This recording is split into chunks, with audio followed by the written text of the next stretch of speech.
In today's video, I'm going to teach you how to tally scores in Tally. So, first open your web browser and go to Tally. Then sign into your account so you can access your dashboard. Once you're inside, the goal is to work from a form that already contains the questions you want to score.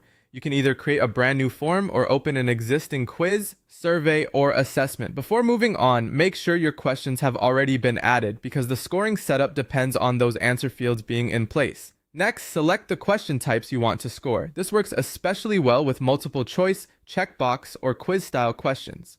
For each answer choice, assign a point value based on how you want that response to contribute to the total. This is the foundation of your scoring system, so take a moment to think through how each option should be weighted. A correct answer, for example, might receive more points, while a less desirable answer might receive fewer or none at all. After that, add a calculation field to your form. This field is what totals everything together automatically. Once it's inserted, configure the formula so it adds the values from the scored questions you just set up. As you build the formula, double check that every relevant field is included. If even one scored question is left out, the final total won't be accurate, so this verification step is important. Once your formula is ready, decide how you want the total score to appear. You can choose to make the calculated score visible to respondents depending on whether you want them to see their result immediately. Many people place the score field near the end of the form, while others prefer to show it on the completion page.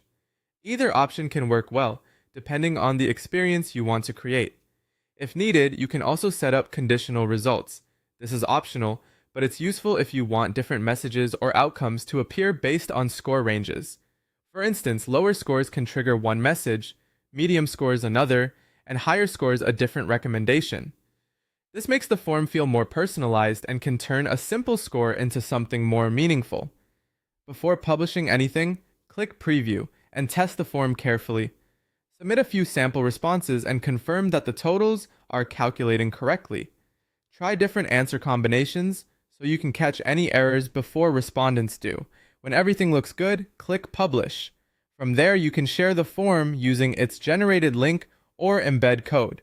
Finally, keep an eye on the responses section.